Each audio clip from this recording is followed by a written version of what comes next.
Muhammad, kisah hidup Nabi berdasarkan sumber klasik.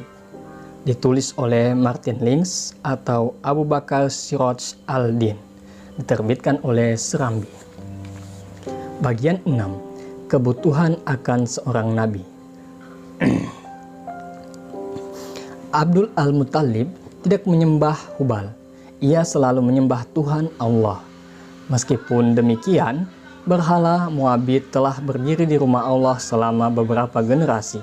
Bagi kaum Quraisy, ia dianggap sebagai personifikasi berkah, suatu kekuatan spiritual yang melingkupi semua bagian rumah suci.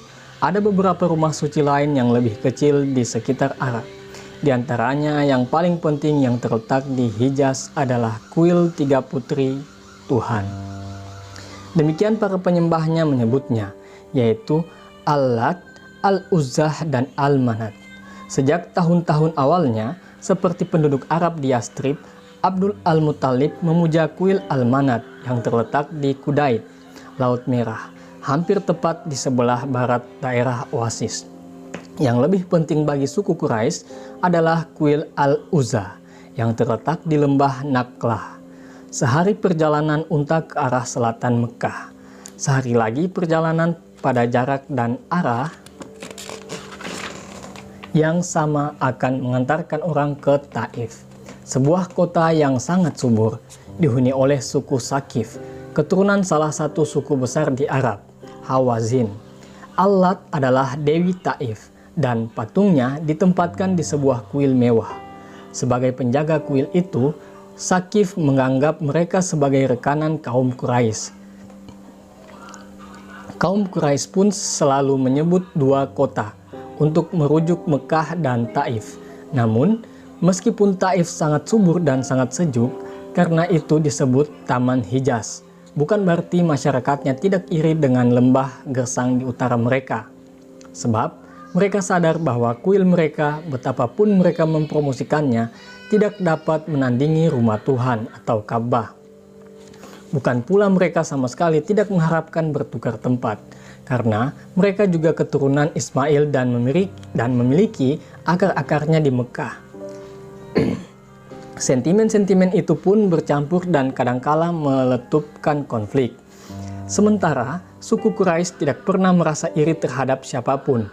Mereka sadar bahwa mereka berada di pusat dunia dan di tengah-tengah mereka terdapat sebuah magnet yang menarik para jemaah haji dari seluruh penjuru. Hal itu menyebabkan mereka tak pernah berpikir untuk merusak hubungan baik dengan siapapun, baik di antara mereka sendiri maupun dengan suku-suku yang lain. Jabatan Abdul Al-Muttalib sebagai tuan rumah jemaah haji yang datang ke Ka'bah menumbuhkan kesadaran dalam dirinya tentang hal-hal demikian. Fungsinya adalah sebagai pemersatu semua suku. Dan pada tingkatan tertentu, fungsi itu juga dipikul oleh seluruh orang Quraisy. Para jemaah harus dibuat merasa bahwa Mekah adalah rumah mereka, dan menyambut mereka berarti menghormati apa yang mereka sembah, termaksud berhala-berhala yang mereka bawa. Justifikasi dan otoritas untuk menerima berhala-berhala itu dan percaya terhadap keajaibannya adalah bagian dari tradisi. Para leluhur mereka juga melakukan hal yang sama. Namun, bagi Abdul Al-Muttalib sendiri, Allah adalah realitas tertinggi. Dan ia tak ragu lagi, lebih dekat ke agama Ibrahim ketimbang ke kepercayaan kaum Quraisy, Qudzah, dan Hawazin, serta suku-suku Arab yang lain pada masanya. Namun, ada dan memang selalu ada sejumlah orang yang menegakkan agama Ibrahim secara murni. Merekalah yang menyadari bahwa itu jauh dari sikap tradisional. Penyembahan berhala adalah suatu bidah, inovasi ciptaan manusia, suatu bahaya yang harus dijaga dan dilawan. Bila merunut sejarah yang lebih panjang, Hubal tidak lebih daripada anak sapi emas Bani Israel, para kaum Hanif. Begitu mereka menyebut diri mereka, merasa tak bisa berbuat apa-apa berkaitan dengan berhala-berhala yang kehadirannya di Mekah mereka anggap sebagai suatu kotoran dan polusi. Penolakan mereka untuk kompromi dan seringnya mereka bicara blak-blakan tentang agama itu membuat mereka menjadi satu golongan pinggiran dalam masyarakat Mekah. di mana mereka dihormati, ditoleransi, ataupun diperlakukan buruk sebagian disebabkan oleh kepribadian mereka sendiri dan sebagian yang lain ditentukan oleh apakah suku mereka bersedia melindungi mereka atau tidak. Abdul Al-Muttalib mengenal 4 orang Hanif, dan salah seorang yang paling dihormatinya adalah Warakah, anak sepupu keduanya, Naufal dari suku Asad. Warakah memeluk agama Kristen. Ada satu keyakinan di tengah-tengah kaum Kristen bahwa akan datang seorang nabi.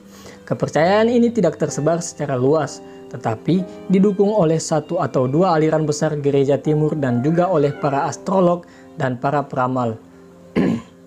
Mengenai kaum Yahudi, mereka mengenai kaum Yahudi karena menurut mereka garis kenabian baru berakhir pada Mesias. Hampir semuanya sepakat mengharapkan seorang nabi. Pendeta dan ulama mereka meramalkan bahwa tanda-tanda kedatangan seorang nabi telah tiba, dan tentu saja nabi tersebut adalah seorang Yahudi karena mereka mengklaim diri mereka sebagai bangsa pilihan. Sementara kaum Kristen termaksud Warakah meragukan hal itu. Mereka tidak melihat alasan mengapa nabi terakhir itu harus bukan orang Arab. Bangsa Arab lebih membutuhkan seorang nabi ketimbang kaum Yahudi yang setidaknya masih mengikuti agama Ibrahim dan hanya menyembah satu Tuhan dan tidak menyembah berhala. Lalu, siapa lagi yang bisa meluruskan bangsa Arab dan kesalahan agama mereka kecuali seorang nabi? Di sekeliling Ka'bah, tidak seberapa jauh darinya, ada sekitar 360 berhala. Ditambah lagi dengan berhala-berhala kecil dan besar yang disimpan di setiap rumah di Mekah sebagai penjaga rumah mereka. Pada setiap gerak mereka, khususnya jika hendak bepergian jauh, mereka akan menghadap berhala dan bersujud di hadapannya untuk memohon berkah dan keselamatan. Demikian juga yang mereka lakukan pertama kali saat kembali. Bukan hanya orang Mekah yang melakukan itu, melainkan hampir seluruh bangsa Arab. Ada juga sebagian masyarakat Arab Kristen di daerah selatan, yaitu Najran dan Yaman, serta di daerah utara dekat perbatasan Suriah. Namun, intervensi Tuhan yang terakhir yang telah memindahkan orang-orang Mediterania dan memperluas daratan Eropa tidak memberikan dalam kira-kira 600 tahun pengaruh apapun secara praktis bagi kaum penyembah berhala yang berpusat di kuil Mekah. Bangsa Arab di Hijaz dan dataran Najd ke timur tampaknya tidak tersentuh oleh pesan-pesan dalam Injil. Kaum Quraisy dan suku-suku pagan tidak memusuhi orang Kristen. Kaum Kristen kadangkala datang untuk memberikan penghormatan pada makam Ibrahim, dan kaum Quraisy menerimanya dengan baik seperti terhadap tamu-tamu yang lain. Lebih dari itu, seorang penganut Kristen dibolehkan, bahkan didorong untuk membuat lukisan perawan Maria dan anaknya, Kristus, pada salah satu bagian dalam dinding Ka'bah yang jelas-jelas akan tampak mencolok karena begitu berbeda dengan gambar-gambar yang lain. Tetapi kaum Quraisy tidak melihat perbedaan itu. Bagi mereka, hal itu hanya menandai bertambahnya jumlah berhala yang telah ada. Hal itu juga merupakan wujud dari toleransi mereka yang membuat mereka begitu kukuh. Tak seperti sebagian besar orang sukunya, Warakah dapat membaca dan telah mempelajari Injil dan teologi. Karena itu, ia mampu melihat bahwa dalam suatu janji Kristus yang umumnya oleh umat Kristen dianggap merujuk ke mukjizat Pantekosta, tidak ada satu elemen pun yang tidak cocok dengan mukjizat itu dan mesti dirujukan ke sesuatu yang lain. Sesuatu yang belum terpenuhi, bahasanya kurang jelas atau eriktik, tapi tersirat dalam kalimat, ia tak akan berkata tentang dirinya, namun segala yang dapat ia dengar itulah yang akan dikatakan. Warakah mempunyai saudara perempuan yang sangat dekat dengannya, Kutailah. Warakah sering membicarakan berbagai hal dengannya. Kata-kata Warakah sangat membekas dalam batinnya bahwa akan datang seorang nabi. Akankah ia datang di tengah-tengah mereka? Pada saat pengorbanan unta bagi Abdul Allah telah dilakukan dan diterima, Abdul Al-Muthalib berpikir untuk mencarikan istri bagi putra kesayangannya itu. Setelah menimbang-nimbang, pilihannya jatuh kepada Aminah, putra Wahab, cucu Zuhra, saudara Quraisy, saudara Qusay. Wahab adalah pemimpin Bani Zuhra, namun telah meninggal beberapa tahun silam. Kini Aminah diasuh oleh pamannya, Wuhaib, dan meneruskan jabatannya sebagai pemimpin kabilah. Wuhaib sendiri memiliki seorang anak perempuan yang telah mencapai usia menikah, bernama Halah.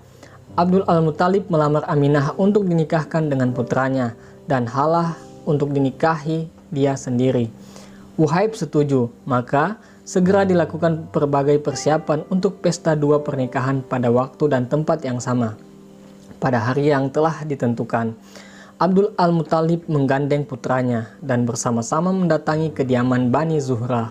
Dalam perjalanan itu, mereka mesti melewati kediaman Bani Asad. Ketika itu, Qutailah, saudara perempuan Warakah, berdiri di depan pintu rumahnya. Mungkin ia berharap dapat menyaksikan perayaan yang telah diketahui oleh penduduk Mekah sebagai upacara pernikahan besar-besaran. Abdul Al-Muthalib saat itu telah berusia lebih dari 70 tahun. Namun, ia masih tampak lebih muda dari usianya. Langkah gontai kedua mempelai yang berwibawa dan anggun itu memperindah pemandangan saat itu. Namun, ketika mereka telah cukup dekat, Qutailah hanya memperhatikan yang lebih muda. Abdullah dalam hal ketampanan adalah Yusuf pada zamannya. Bahkan, orang-orang Quraisy yang sangat tua pun tak dapat lagi membedakan kesamaannya. Ia kini berusia 25 tahun saat mekar-mekarnya pada usia mudanya. Namun, Qutailah terpesona seperti yang terjadi pada kesempatan lain. Namun, tidak sedahsyat kali ini. Pada cahaya yang memancar dari wajahnya, yang menurutnya memancarkan dari luar dunia ini. Apakah Abdullah adalah nabi yang tengah dinanti-nantikan, atau ia adalah bapak sang nabi? Mereka telah melewati Qutailah, dan tiba-tiba terbesit keinginan padanya untuk menyapa. Ia berseru, "Abdullah!" Abdul Al-Muthalib melepaskan gandengannya, seakan-akan menyuruh putranya berbicara dengan sepupunya itu. Abdullah mundur untuk menemuinya. Qutailah bertanya kepada Abdullah, "Kemana ia akan pergi?" "Bersama ayahku," jawabnya singkat. Bukan karena malu-malu, melainkan ia yakin Qutailah pasti tahu dirinya sedang dalam perjalanan menuju pelaminan. "Tetaplah di sini dan jadikanlah aku istrimu," kata Qutailah. "Dan engkau akan memiliki sejumlah unta yang telah dikurbankan untukmu. Aku harus menuruti ayahku. Aku tak dapat melanggar keputusannya. Dan aku tak mungkin meninggalkannya," jawab Abdullah. Pernikahan pun dilangsungkan sesuai rencana. Dua pasangan pengantin itu tinggal beberapa hari di kediaman Wuhaib. Pada waktu itu, Abdullah keluar untuk mengambil sesuatu dari rumahnya sendiri, dan ia bertemu lagi dengan Qutailah, saudara perempuan Warakah. Mata Qutailah menatap wajah Abdullah dengan saksama ketika ia berhenti di dekatnya. Abdullah berharap Qutailah mengajaknya bicara. Ketika Qutailah diam saja, Abdullah bertanya mengapa ia tak berkata lagi seperti kemarin. Ia menjawab, "Cahaya yang ada padamu kemarin telah hilang. Hari ini engkau tak lagi bisa memenuhi harapanku." Pernikahan itu berlangsung tahun 569 Masehi. Tahun setelah itu dikenal sebagai tahun gajah, dan itu sangat penting berdasarkan beberapa alasan.